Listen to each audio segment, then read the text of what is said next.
పాపన్నగౌడ్ జీవితం నేటి యువతకు స్ఫూర్తిదాయకం. పాపన్నగౌడ్ జీవితం నేటి యువతకు స్ఫూర్తిదాయకమని భూపాలపల్లి ఎమ్మెల్యే గంటా సత్యనారాయణరావు అన్నారు. ఆదివారం సర్దార్ సర్వాయి పాపన్న 374వ జయంతి సందర్భంగా రేకొండ మండలంలోని దమ్మన్నపేట గ్రామ గౌడ సంఘం నేతలు, కాంగ్రెస్ పార్టీ నేతలు ఏర్పాటు చేసిన కార్యక్రమంలో ముఖ్య అతిథిగా ఎమ్మెల్యే హాజరయ్యారు. ముందుగా పాపన్నగౌడ్ విగ్రహానికి ఎమ్మెల్యే పూలమాలలు వేసి ఘన నివాళులర్పించారు. అనంతరం గ్రామంలో ఉన్న ఎల్లమ్మ తల్లి దేవాలయంలో ఎమ్మెల్యే ప్రత్యేక పూజలు నిర్వహించారు. అనంతరం ఎమ్మెల్యేకు గౌడ కులస్తులు శాలువలు కప్పి సన్మానం చేశారు. ఈ కార్యక్రమంలో గ్రామ గౌడ సంఘం నాయకులు, రేకొండ మండల కాంగ్రెస్ ముఖ్య నేతలు, దమ్మన్నపేట గ్రామ ముఖ్య నేతలు తదితరులు పాల్గొన్నారు.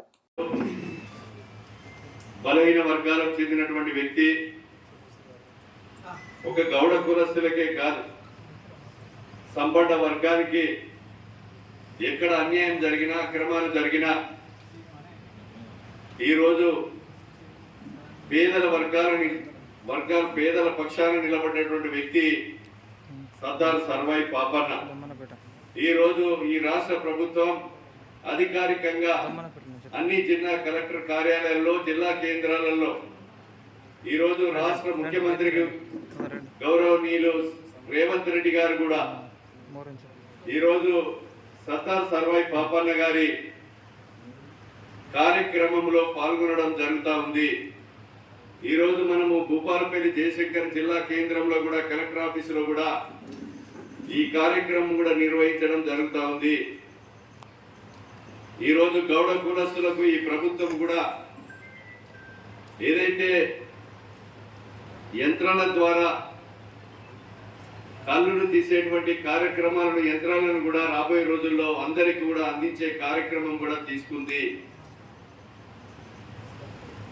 కనుక సర్దార్ సర్వాయి పాపలను ఆదర్శంగా తీసుకొని గ్రామంలో ఉన్నటువంటి అన్ని వర్గాలకు చెందినటువంటి యువత, పేదలకు అండగా నిలిచినటువంటి గొప్ప నాయకుడి ఆశయాలను, సిద్ధాంతాలను ముందుకు తీసుకుపోయే విధంగా అందరము కూడా ప్రయత్నం చేద్దామని తెలియజేస్తూ, ఆ రోజు ఈ నియోజకవర్గంలో ఎక్కడ కూడా లేకుండా ఈ గ్రామస్తుల కోరిక మేరకు అందరు కూడా నా దగ్గరికి వస్తే ఆ విగ్రహం మొత్తం ఖర్చు 40,000 అయితే నేనే భరించి సర్దార్ సర్వాయి పాపన్న విగ్రహం, స్టాచ్యూను ఇక్కడ నేను మీకు అందించడం జరిగిందని మీకు ఈ సందర్భంగా తెలియజేస్తున్నాం.